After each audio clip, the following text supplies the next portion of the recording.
are pockets of those incidences where traditional leader would be refusing. What we are disputing is that it's widespread, because we are from the community. We give people land. I remember we did, because one of the things we do is outreaches. We went to Kwagantwampi. I don't know what is the district called there. And part of the projects that we went to visit were women-owned projects. That means a traditional leader has given land to those women to pursue those agricultural projects. So we lend to women. And we are not saying there are no traditional leaders that are refusing to give land, but it's not widespread. And where you say one too many, of course we also agree that it's one too many. But we must be an afforded opportunity to do our own due diligence instead of just saying, no, this report is correct. We might find that there are other aspects to the report which are incorrect. Thank you. Thank you. Thank you so much, Kosi. Kosi, the Commission for Gender Equality is a Chapter 9 institution. And one would think that this report would have been made available to yourselves as the House of Traditional Leaders, because these are findings. These were findings after an engagement with the different traditional leaders and even members of the community. And what you're referring to as the Audi Alterem Patem, in fact, in us doing investigation of this nature, for instance, like what we're having now, ultimately what's going to come out of this engagement is a report that is going to have findings which are based on the different submissions that were made before us, the evidence that we received. You will recall, Kosi, that you took an oath even this morning. And even those people that came before us, they either took an oath, which is a prescribed oath, and they also took the prescribed affirmation. So it's not a gospel truth. That was submitted as evidence before us, which we are then going to have to allude to in terms of the report. And of course, ultimately, we then come up with findings.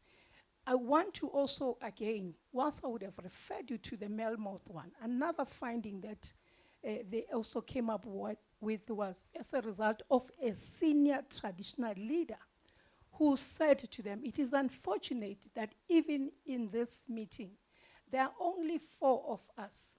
In Zulu Nation, a woman does not receive equal recognition as men in leadership. We are leaders, but the challenge we face are immense. Some women don't even recognize us as their leaders. As female Amakosi, we are often expected to marry within a certain clan, as the inheritance is tied to that clan. I cannot transfer my inheritance rights to another clan if I marry, which is why I remain unmarried. And this was on the 12th of November 2024 at Ulundi. Those are some of the complaints on the ground. But ultimately, it's findings that were made. So I don't think, Kosi, you had my ultimate question. Once I would have been on the ground. But my ultimate question was this, Kosi, is that how do you intend to rectify this situation that is happening? Because you are in the house of all these traditional leaders. How do you intend to change this narrative? Because it does exist. People are saying we are not able to be heard. Our voices are not amplified. And I ask myself, Kosi, that these are women, but there's also older person always cry the same,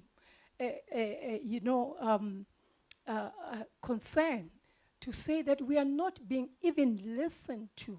Even worse, if an older person suffers from dementia, some are even said to be performing witchcraft or kibaloi. Yes, Yes. And where, how do we then ensure that there's protection? Because I think the chair is already cautioning me to say that my time is out. But there's also other groupings that are saying, even in this report, that their voices are not amplified. And these are persons with disabilities, insofar as allocation of land is concerned. So the ultimate question is this, uh, Khosi, is how do you intend to ensure that you've got a system that is representative of everyone, the system that amplifies all these voices, the systems that allows especially women to be heard, whilst they are leaders in their own right, they are able to be listened to. I usually say, Khosi, you know, women have got the numbers. If only women could trust themselves, they would lead this country and many other countries. But it's an unfortunate situation of events, because it would seem we seem to believe more in male counterparts than we trust ourselves as women. But that's a story for another day, suppose not for today. So, Khosi, I'm going to leave it at that. If you are able to make further submissions, I would say maybe rather take that opportunity to make further submissions, and maybe it's something that you have thought of, which you can then just try and tell us how can we salvage the situation. How, in 30 years of democracy, we're still talking about the fact that whilst we have a beautiful constitution, which has got all those rights enshrined, people are still saying dignity is not a reality, not on the ground, because poverty is a reality. Thank you so much. Just a minute, Chair. I think this one or two important issues will need to be addressed. Because we are living in a political space, a lot of times government or government institution wants to make the community innocent and always right. But because I'm a traditional leader, I'm not bound by people to elect me. So I've got the responsibility. The community is not always right. Whenever the community is complaining about a clinic, they will go and ban a road. But you don't hear government very strongly coming out to tell the community to say what you guys are doing is wrong. And that is a problem. And I'm referring here to the dementia issue because it comes up a lot these days. People who ban an old woman because she's got dementia, it's the community, it's not the traditional leader. They don't even ask for my permission. It's women who are calling other women witches, and they go and ban them. So we need to get to a point where we become honest completely. And I believe, because I hope you are not politicians, we need to get to that level of honesty to tell the community that no, guys, you are wrong. Why are you banning another woman because she's got dementia and because she was found at 1 a.m. Then you say she's a witch and you ban her. We need to get to a point of telling the community that it's wrong. They are here because this is the opportune time. The community and millions of South Africans have joined online. They are listening. That's the opportunity for you, that you speak to exactly that and say that we need to be aware that there is dementia. There are older persons, they've got rights too. There are persons with disabilities, they've got rights too. And many others. Women, they've got rights too. It's your opportune time. We usually use these engagements as well, that we get people learned of their rights, but also of their responsibilities as a commission in terms of our mandate. Not only do we look at protection, also look at promotion and, again, monitoring of human rights and the culture of human rights. Thank you so much. Thank you so much, Commissioner Gunana. Jose, I think in terms of the last question around protecting elderly women, I think perhaps we need to, because the inquiry commissioner is in respect of the food systems, can we perhaps then have another engagement on these conversations? Now, drawing from the question from Commissioner Kwinana, and she's referred to a report by the CGE. May I ask if the House of Traditional Leaders is aware of this report and it was shared with them? Not, not to my knowledge, and Secretary said it was never shared with us. So hence, we are a bit skeptical to engage the report. Not that we are saying it's lies, but we are skeptical because ourselves have not gone through the report. It was never shared, and they've never said, can we engage? So yeah, you see, it becomes a problematic to engage on something you are not familiar with, especially if it's a report. So if there could be that form of an organized engagement on some of the issues so that we can drill into the gist of the issues. We do not want to appear as if we are defensive, or we've already admitted that there are those incidences, but our issue is that it's not widespread. Thank you. Thank you so much, Hoshi. I just want to focus perhaps on, you said government has been slow, so you've gone to the private sector. And now in terms of the private sector, you also then are having conversations with representatives of farm owners. And what we've noted is that the agricultural sector for the longest time has been stuck in the past. It's been regulated by laws that predate constitutional democracy. How do you ensure that when you are having conversations with the private sector that is stuck in the past, we are able to then move it into the current constitutional democracy, but also then we don't leave cultural practices behind? It's a difficult job, to be honest with you, because you are dealing with cultural organizations that are led by predominantly old people who lived in the apartheid era. So it means just when they engage with you, and all of the employees are like you. So you first need to psychologically draw them in realizing that they are not speaking to their employees.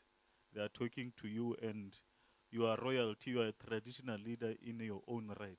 So it's because one of the pillars of the national house is social cohesion. Much as it's controversial, but we took a decision to engage even some of these groups that they've got elements of racism, to try and move them to where we are, because as you say, you correctly say, they're stuck in the past. But we cannot just lament. And what I keep telling them when I meet them is to say, guys, when South Africa goes down, it will not go down for black people only. Even your farms will be taken over, your animals, your children will be slaughtered. So it's important that as we take the country forward, we take it collectively and we build the future that we want.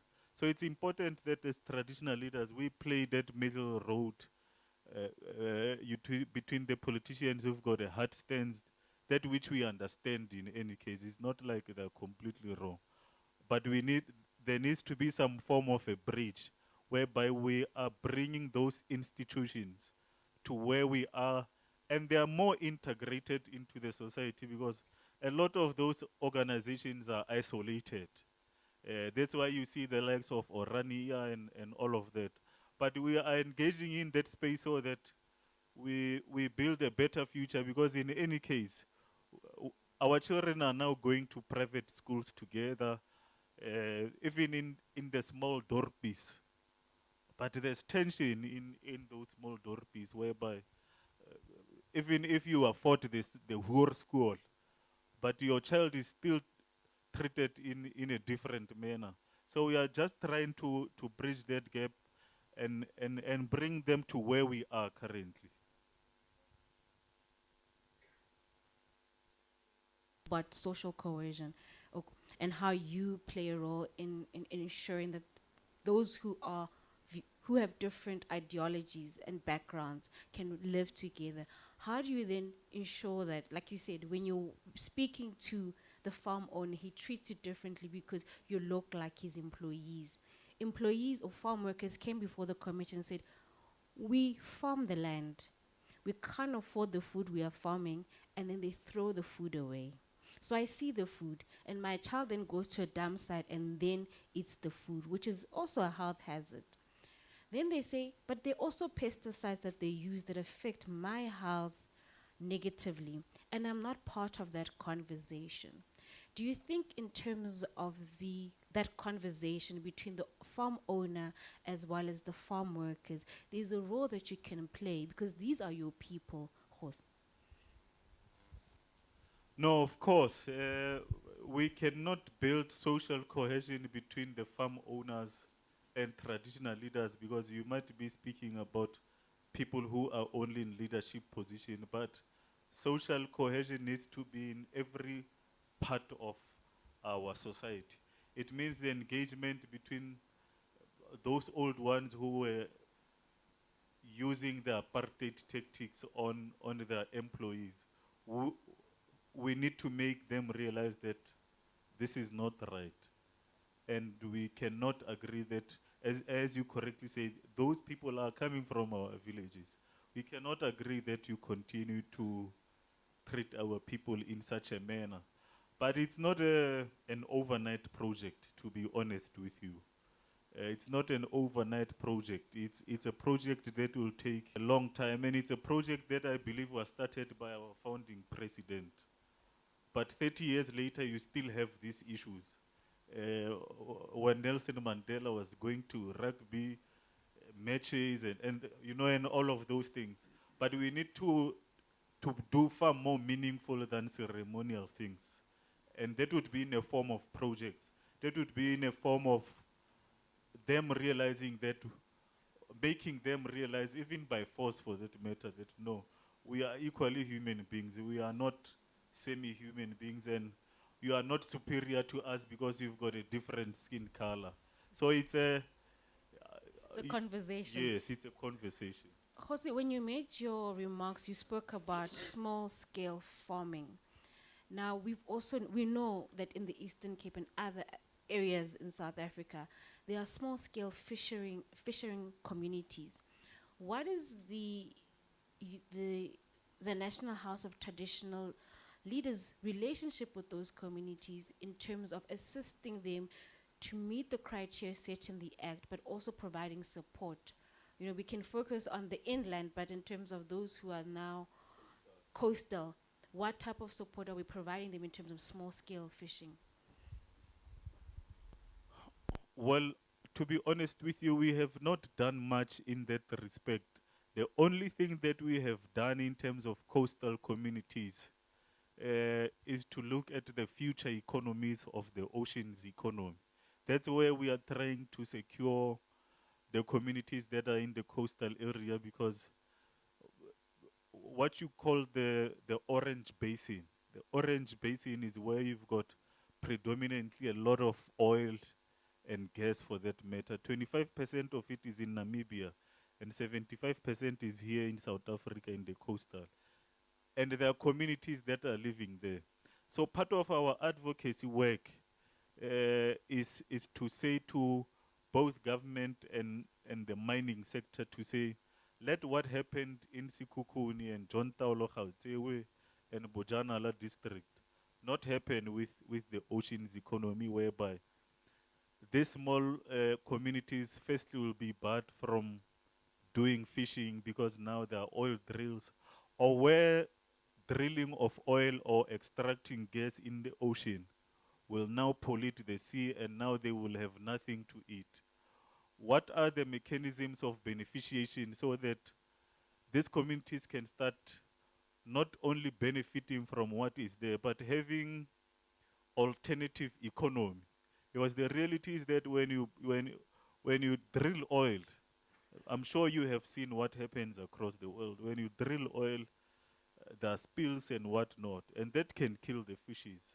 It's something that is a reality. But our responsibility, as we are advocating on behalf of those communities, is to make sure that there's direct beneficiation but also there's an alternative economy because those mining activities are definitely going to disrupt their livelihoods. But I think we will try and do more on the immediate aspect that you are referring to. Thank you.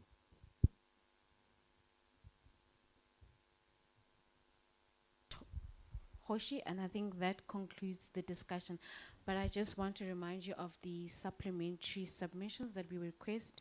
Perhaps in that supplementary submission, you can just speak about how your partnership with the Minerals Council looks like and whether there's an MOU or some form of signed agreement, your engagements with the Minister of Agriculture, evidence of the attempts that have been made by the House in terms of seed banks. So those are the requests, and we request same to be provided to the Commission on or before the 6th of April 2026. Thank you so much.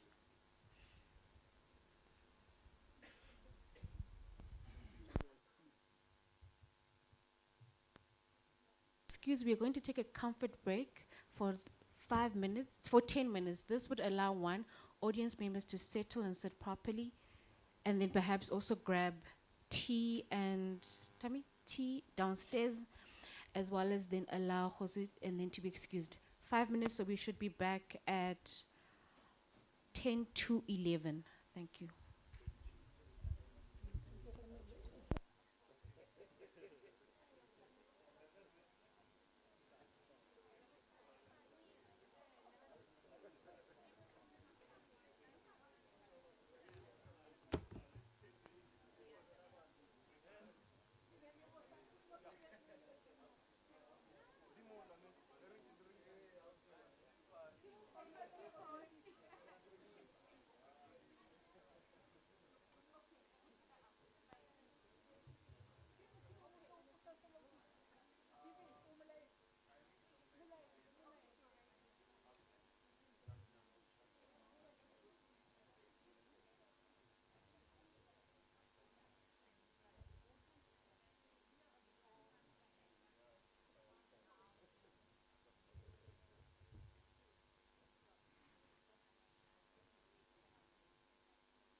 Do you want to be up there? Where do you want to be?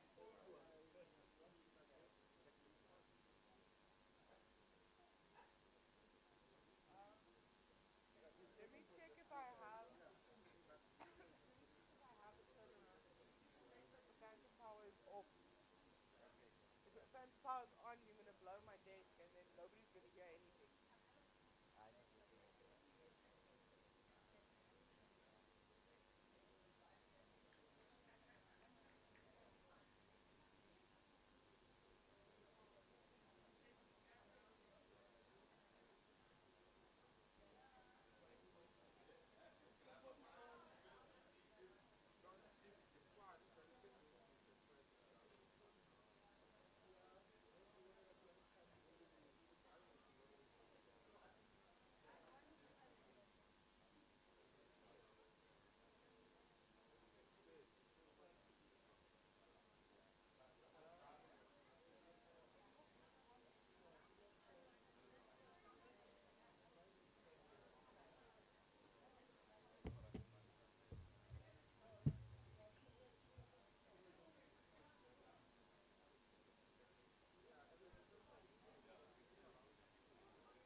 then you plug it out and they run the presentation. Yeah, I know.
Thank you so much, colleagues. We are now back in the back to the proceedings just after that short comfort break.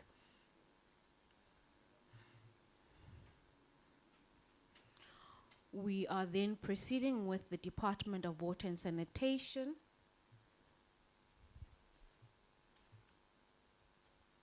Good morning, Deputy Minister, as well as the officials from the Department of Water and Sanitation.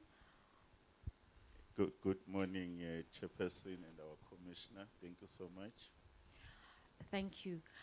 Minister, I'm just going to ask, in terms of seating arrangements, I see that the DG is sitting where I can't see him, but I see he's there. Can he sit closer to you? Perhaps we can arrange a third chair, because he was one of the key officials that were warned yesterday.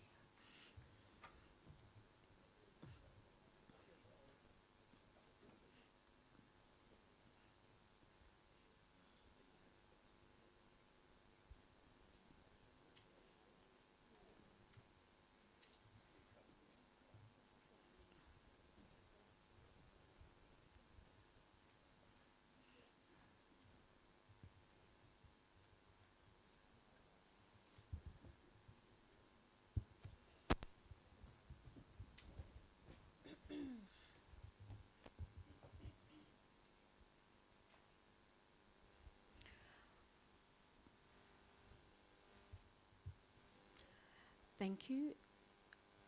I'm going to, just for procedural aspects, that because yesterday we had warned the DG to return and cautioned him to be available for today's sitting, if you can just, one, outline the discussions we've had with him and just reply, and then I'll take it over. I'll bring it to you, Minister, for the further proceedings.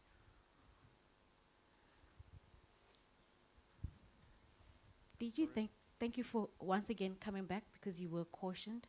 I note that in terms of yesterday's deliberations, you have now brought the Deputy Minister, which we appreciate.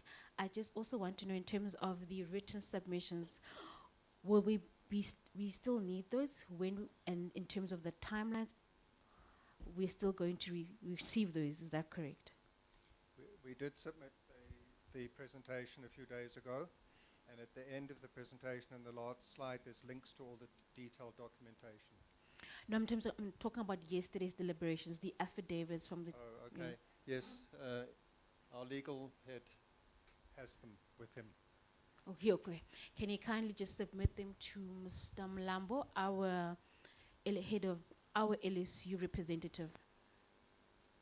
Has he done so? Can you just hand over? Mr. Ephraim, Mlambo, if you can just come forward, if you can just collect those submissions. Thank you. While they're doing that, I'll hand over to the Deputy Minister for introductions, and then we'll take it from there. No, thank you so much, Chairperson Commissioner Makwasha, and to the other commissioners, Commissioner Ntuli and Commissioner Kwinana. My name for the record, I'm Deputy Minister David Mahlobo, assigned by Minister Phemi Machotina, and equally the issues that will be discussed, they fall under the delegation assigned by Minister and President to me. I'm supported by the accounting officer of the Department of Water and Sanitation, Dr. Sean Phillips on my right, and I'm also accompanied by DDG responsible for these areas on issues of access to water, DDG Kolani Zwane, supported by his chief director, Advocate Skosana, but there are also other officials accompanying me, the special advisor China Todovu, and I'm also supported by Mpo, our legal advisor that has been directed to on your conclusion of administrative issues of yesterday. And then we also have Dr. Patrick Clavella. That's the team, and I'm leading the delegation on behalf of government on water. Thank you, Deputy Minister. Perhaps let me ask Commissioner Kwinana, any comments or questions from your side? Thank you so much, DM. DM, is there any written delegation from the minister that you'd like to share with us? Mpo has all those relevant documentation that will be given to your secretariat. All right, Chair, I would then suggest that before the minister proceeds, same then be shared with us so that we can see that it is in line with the delegation that must be submitted to us, especially after we have had a number of so-called delegations being shared with us by different departments, which were not the appropriate delegations. Thank you so much. Thank you so much, Commissioner Kwinana. Commissioner Ntuli? No, thank you, Chair. There's nothing to add on my side. Thank you so much. Thank you, Deputy Minister. We'll just wait for the two legal representatives from the Commission as well as the department to confer and come back, and I'll ask Kenneth. It's fine. So you may sit. We have Mr. Setebe, if you can just provide us with that assistance. Thank you.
Thank you so much to the Department of Water and Sanitation. Thank you so much, DM. We have read the delegation of authority. We have also conferred with our attorney from the Human Rights Commission.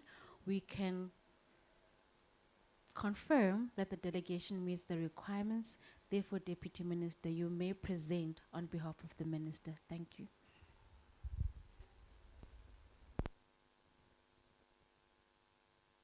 Thank you, my chair. Our chairperson, Commissioner Makwasha, Commissioner Ntuli, Commissioner. Just realizing I did not swear you in. Okay, I must take an oath of affirmation. Yes, can you kindly stand? I am realizing that we had skipped so many processes because we just needed to confirm the administrative part. Full names for the record. I'm Bangseni David Mahlobo, So will you be taking the prescribed oath or affirmation? an oath Do you consider the oath to be binding on your conscience? I do. Do you swear that the evidence you're about to present before the commission is the truth, nothing but the whole truth? If so, raise your right hand and say, "So help me God." Help me God. Thank you so much. Minister, you have 20 minutes for your presentation. Evidence leaders, you have also 20 minutes starting from now. Thank you. Thank you so much, Chairperson. Firstly, let's apologize for issues of yesterday. No intention to disrespect an institution created by statute, the Constitution, but equally we enjoy strong working relation with the South African Human Rights Commission to enhance, indicate that the reason why you call us here, we want to remind that in terms of South African context, we have been given the document that we are question to make reasonable and legislative measures within our available resources. I underline the word available resources to achieve the progressive realization of these rights. In the Department of Water and Sanitation, we are also enjoined, as per your question, by Section 24 of the Constitution to the right of an environment that is not harmful or well-being that is intrinsically linked to clean water and sanitation. That is in terms of legislation that we are reconfirming that we have a role to play. We are covered by the national plan, which is the NDP Vision 2030, which talks about issues of access to clean water, reliable water and sanitation, while promoting sustainable and efficient and equitable water management in the country. Internationally, we are bounded by the imperatives the country has assented to. United Nations Sustainable Development Goal, goal number 6, in respect to our issues of water and sanitation, but it also cut across all other SDG goals, including our commitment to the AU Vision 63 that talks about issues of water. In our own case, you are quite aware, we have worked together to repeal the legislation quite some time that we're mostly a Department of Irrigation some time back, mainly supporting issues of dealing with those issues. And then the introduction by our own laws, the National Water Act, the question of the reserve in terms of access to water for human needs, but also the issues of ecological needs and international obligation. The department, because of the history where we come from, when it comes to water, the situation before 1994, where the situation where property ownership and rights were being actually put in perpetuity. That's the ground where to change in terms of legislation. And one of the things that we knew is that water rights were actually linked to property rights and to those that used to have rights in the past. And then water resources was also mainly in the issues of the private sector. Then we had to change the constitution and the water laws to promote the issue that water is a human rights issue in terms of the reserve. And then the issue of ensuring that access to water, including the issue of the benefits to access are spread to all people, which is an important matter. Then we're then to take legislative measures to ensure that we address inequitable access, redressing past but in dealing with those particular issues. We are very pleased to indicate to you now that from our policy point of view, one of the issues we're trying to address is the issue of redress in terms of gender imbalances and also race, promote black economic empowerment, ensure fairness and consistency in providing access to water, but also deal with the issues of administrative burden around water use authorization, but also to respond to the needs of local government, but also all the provinces around their developmental plans. One of the things that we thought we should share with you is that after 1994, one of the biggest equalizer to achieve these rights was to give water to people that were denied. And our records indicates that access to water is more than 90%. But equally, we must admit now that it has been a decline on reliability on the basis of infrastructure failure in the main at the level of local government. That is the main change we've made. Also in our country, we knew that if we are going to reallocate water, we must be able to do something called a water balance. How much water is available in South Africa? When we look at where water is available, whether it's groundwater, surface water, or seawater, the country has more than 21 billion cubic meters per annum, and that water has been allocated. Historically, the majority of this water was allocated to agriculture. When we took over around 1994, agriculture was taking more than 80% of the water. As we speak now, there's been a reallocation of water to other sectors. Agriculture now sits at 54%. And when it sits at 54%, because the right to access to water by human beings has been realized, and unlocking that water that was locked has also assisted for economic development, ecological reserve, which is an important matter. That's the change we've made. But without compromising food production and food security. Because also for water services, the country now has allocated just for municipalities and so forth, 34% of that water, which is 7 billion cubic meters, is there. But without water, you can't drive the economy. You can't push down issues of unemployment and poverty. We are giving 12% for strategic use, whether it's power generation, industries, and so forth. And these are the numbers that I thought, Chairperson, we need to refer to, because that is a major shift that has happened. The other issue that we wanted to bring to your attention now is that when we have made the issues, we use an instrument in law. It's called Water Use Authorization. It's found in the National Water Act. You will go to section 21 of the National Water Act as an instrument to deal with issues of imbalances now. After 1994, we're able to reallocate 7.4 billion cubic meters per annum that we actually to reallocate to deal with issues of imbalances, especially for water services. We've been able to actually give more than 32%. Agriculture, we've given them more than 27%.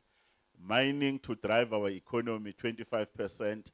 And the 16% has been given to the other sectors. When it comes to agriculture, there are two components. There's agriculture for sustenance and food security. But then there's also agriculture for driving the economy, which is commercial, that will support industrialization, manufacturing, and others. As we stand now, out of the 12 billion, 84% is being used for commercial agricultural companies.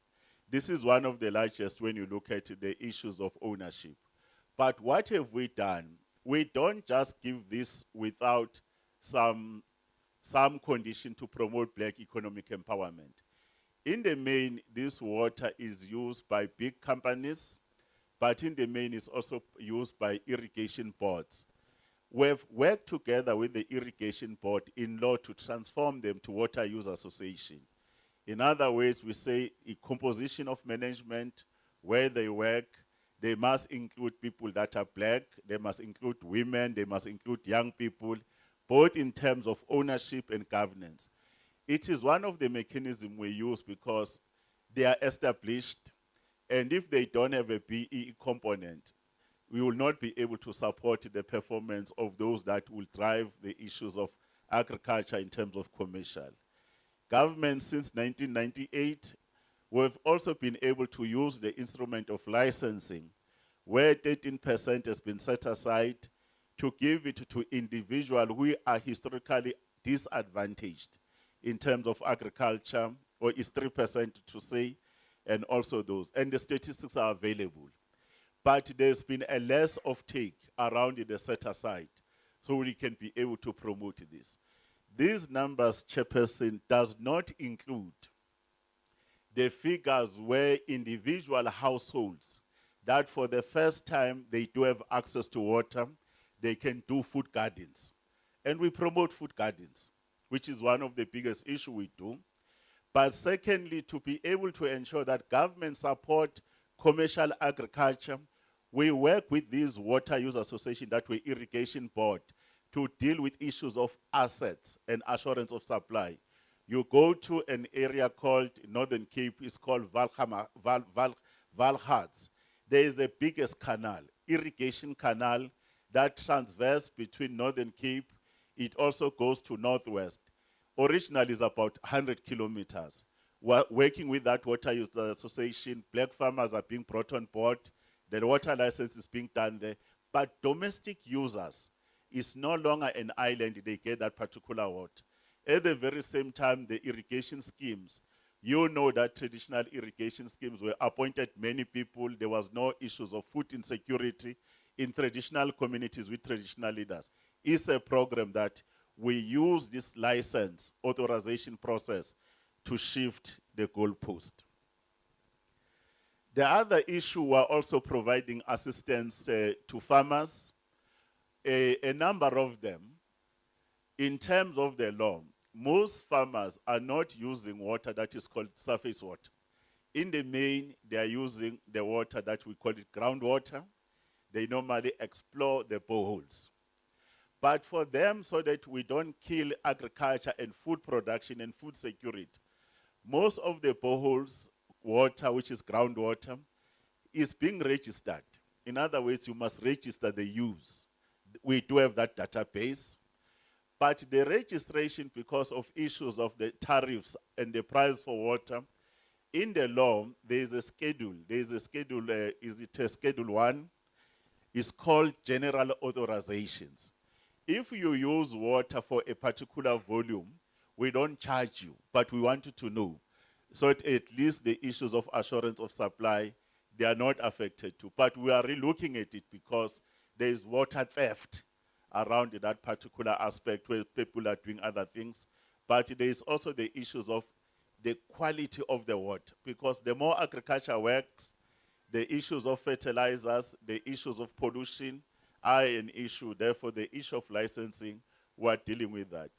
Therefore, there is a program right now that we are looking at issues of non-payment, especially to give them a leverage, administrative prices, rather than for them to be able to pay the department as an issuance of 10 years for a sliding scale. We're also reducing the issues of non-payment from 20% to 100%. Those are the policy imperatives. What are we doing? We're using in the law, there's something called water use charges. Because water, we have to develop the source, we must plan it, we must design these particular issues, then from there we must manage the source. Therefore, this is the incentive, just to cushion the burden so that the right to access to sufficient food is attended to. Therefore, there is a pricing strategy that is there. Our water use processes in terms of access and benefits, they have limitation. One of the limitation is the uptake. There is still water available for set aside for black farmers, for women, people living with disabilities, and people with disabilities, and all these other groups. But the issues of set aside is hampered by the issues of access to land. Land reform and access to water, there's to be an issues of being in tandem. One of the biggest matter we're dealing with right now is what we call it existing lawful rights or riparian rights, where a farmer sells the farm, holds the water license, does not give it to the state. And we've been taken to court to deal with those particular issues. That's why the issues of existing lawful use and the issues of transfer are being attended in terms of the new amendment, but also the capacity of people that want to have access to water for food security. They don't have information. And the department is trying to improve, working with issues of CMAs, which are closer to the communities because it's the management of the water resource closer to the communities, working with the Water Youth Association, so that the information is there, that they are able to apply for licensing. And we are reducing the processes because also to apply for a license, if you want bigger volumes, you must actually get a consultant. Where will you get a consultant? But for smaller volumes, Advocates Kosana here works them very closely. But our limitation, Chair, is also about availability of water. We're a water scarce country. We can't be issuing water license when there's no water available. The demands that are there by different sectors, we have to do a balancing act in terms of to say where will additional water resources will come from. That's why there's big projects of bringing water to our country, whether water mix, Lesotho, reclamation, reuse, use of technology, so that we free water, so it can be available. Other catchment in Northern Cape, in the Eastern Cape, Limpopo, there is no additional water. You know, Mikili-Letaba, Chairperson, people having water problems there, Kotzanini and others, because that's the issue. Therefore, we'll talk to say, what are we doing? Then on the issue of addressing the limitation, we work so well with the Minister of Rural Development because it has been one of the biggest issues around the issue of you have an issue, land is being given back, but the right to water is not there. But we're also looking at studies around the issues of budget and the issues of support of resource poor farmers. The support for resource poor farmers is sitting in many ministries. It does not mean that it must be taken away from them. It's the issue of coordination, seamlessness, and work with the issue of the DDM model that we are looking at. We're also introducing the amendment of legislation. And the issue we have not done well is the issue called compulsory licensing.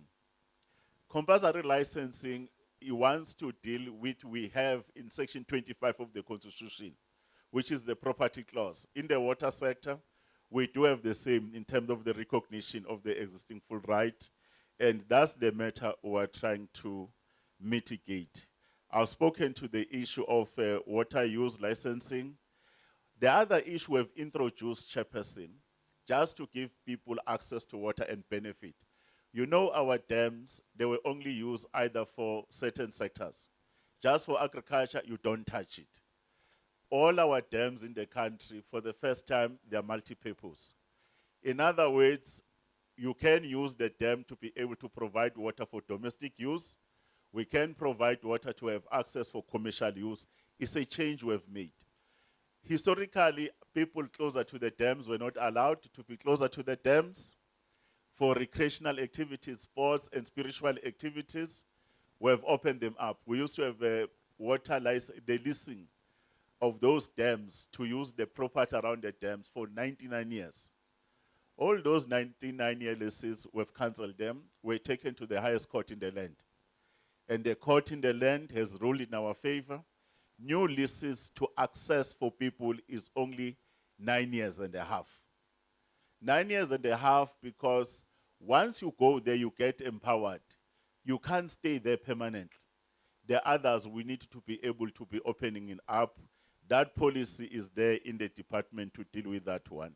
But also, the issue of water infrastructure going through communities without access. Bigger pipelines go through communities, it go to the mines. Go to Skukune now, we are putting 26 billion, we've started working with an irrigation board, which is a water use association. That communities of Skukune, that developed dam, can't be used only for mining, go water back.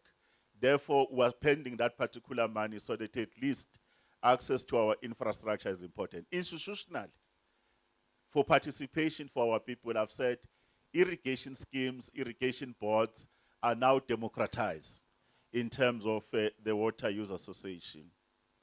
I've spoken about the issue of the set-aside. I'm not going to refer to, but a number of provinces are benefiting in Eastern Cape, Free State, and Northern Cape.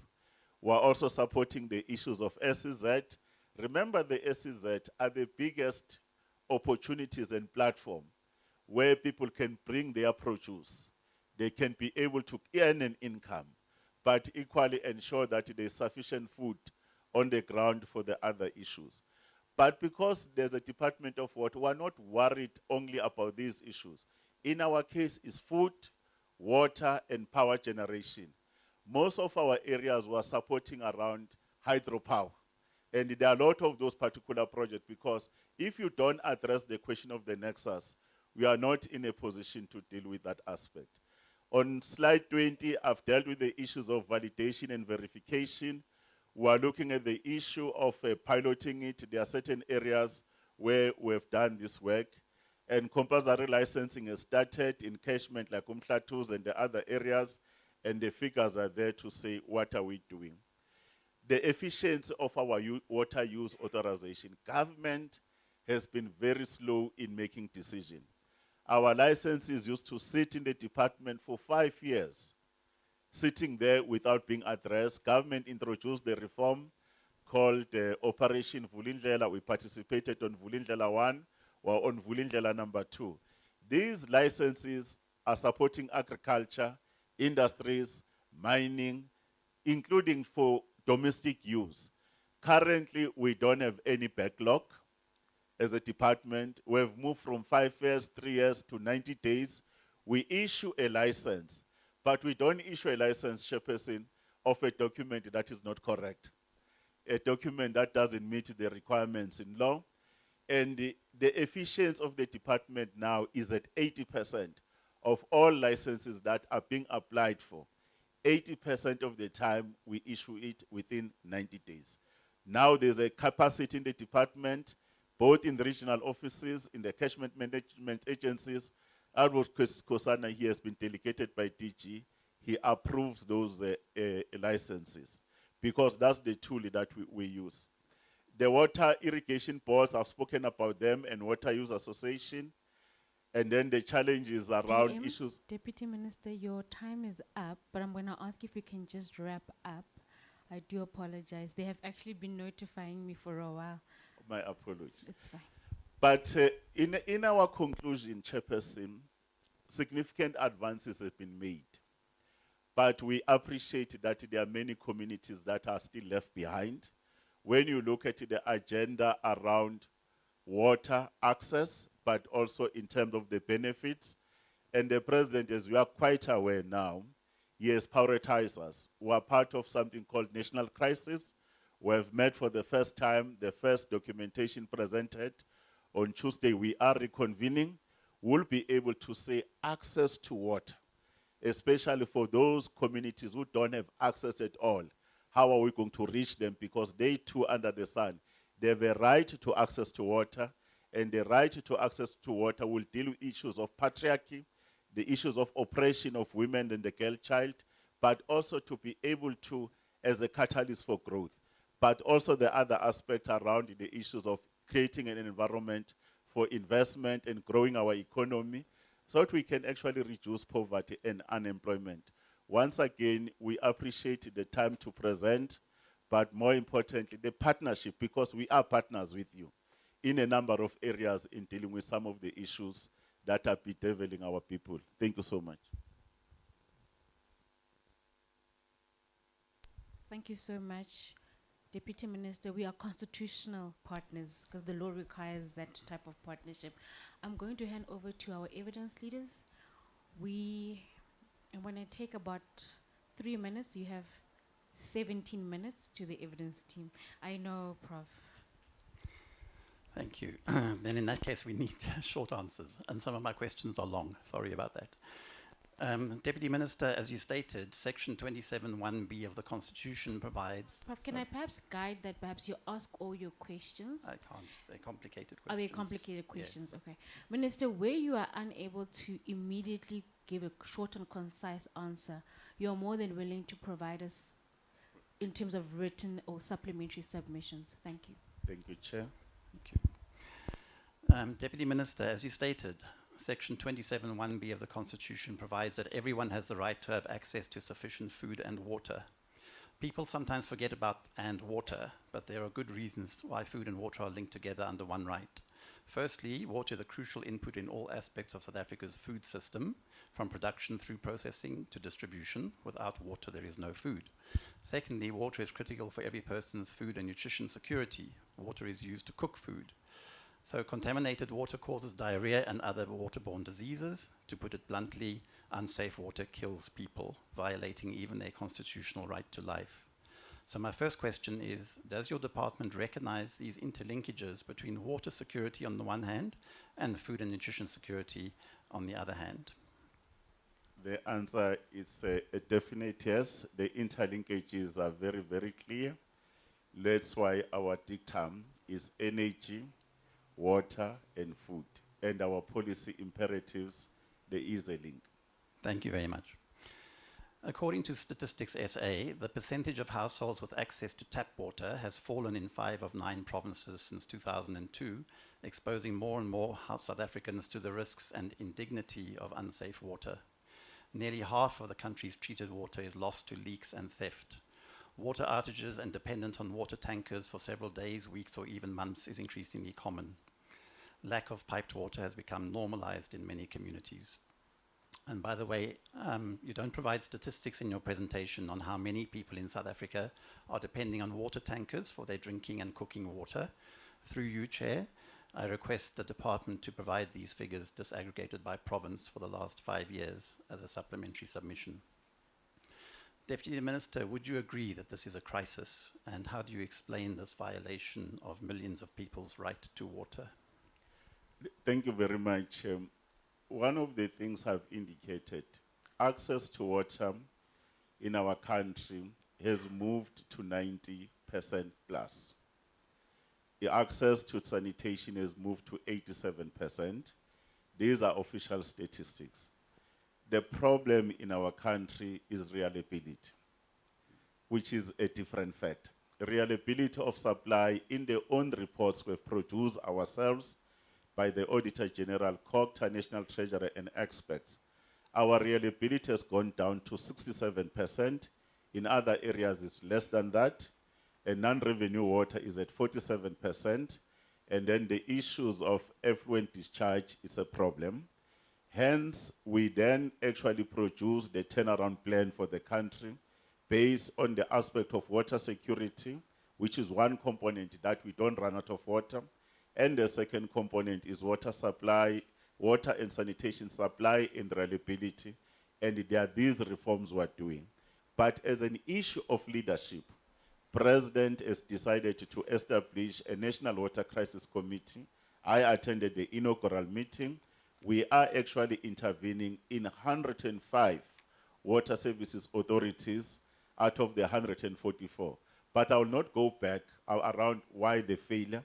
There is an issue to say there is a regression, but the regression, we have to underline it, is on the issue of reliability and sustainable of both water and sanitation supply, not water security. That's clear, thank you. Then I'll ask a forward-looking question. At a Water Mbizo at Junisa earlier this week, you made a keynote speech in which you acknowledged that current water shortages are driven by aging and failing infrastructure, by weak governance, and declining municipal capacity. You added, and I'm quoting you, This is not just a resource challenge, it is a governance, infrastructure and capability challenge that demands coordinated action across the entire system. End quote. Deputy Minister, what is the department doing to address these governance challenges in a coordinated way? Water is not a simple matter, Prof, because of the number of spheres that the Constitution empowers them to do. There are these who are enjoined by the Constitution to deliver them, and there's been a lock in the Constitution where water and electricity in the schedule of the Constitution there is been locked as a function there. We need to come in, support. After we've done the support, if they can't come to improve performance, we must intervene, but we must intervene legislatively wise. But I can assure you now, Prof, that on our side, the reforms to introduce something called trading services, operating licensing, issues of performance indicators and performance contract, is about the role the ministry must play around norms and standard. So at least we don't negotiate on that particular one. But on this part, I need to indicate that the current situation it will require that national government must intervene, because if we don't intervene, we'll be violating the right to access to water, including its benefits. I think we agree that delivering the right to food and the right to water is complex and multi-sectoral. I have a question about the agreements and working relationships that the department has with other ministries like Department of Agriculture, Department of Health and so on, but I think I will leave that for a written submission. A lot of it is addressed in your presentation. But I would like you to explain to this commission how responsibility and accountability for ensuring the right to water is divided between the Department of Water and Sanitation, the water services authorities at municipal level, water boards like Rand Water, and the Department of Health. The current legislation, there are no gaps. There are areas of improvement. One of the biggest issues that we need to do is accountability frameworks. How do we ensure that everybody accounts, whether through the agreements we sign with the president by sitting in cabinet, through the structures of the presidential coordinating council, the premiers, and the municipal one. But then there is also accountability by the public, because these are the people who actually chooses us to lead. But at the very same time, there's accountability of the role that the media is playing, and the civil society and the non-governmental organization. There's that particular component. There is a second component, the second component of being punitive. I came from another country just recently. A head of water who doesn't meet his or her targets around assurance of water supply, you know what happens when they don't meet it? They get released. They don't only get released, they get actually to be detained on the basis because there is a violation of the delivery. And we need to get to that particular level of accountability. When it comes to issues of health, the health component of water, you know that we are very clear in the law. Pollution must not happen. And the polluter must pay. We've introduced the waste discharge charge system. We're piloting it. We've taken a number of municipalities ranging from 300 million to 600 million, working with the law enforcement agencies, including the prosecuting authority and the Justice Department. They've been given those penalties. But the problem we have, even if they give them a 300 million rand penalty, they are so aram, so sakerk mace. They are broke. And what do you do? Because the law says that these measures must be introduced in a manner that is affordable, but also reasonable. That's the issue of funding. It's also a matter that Sean and all of us are also addressing. Thank you. I'm moving on to my final set of questions, which are around this issue of accountability. And I'm going to take the very high-profile case of water supply failure in Hammanskraal, which, as we all know, has been without reliable, clean running water for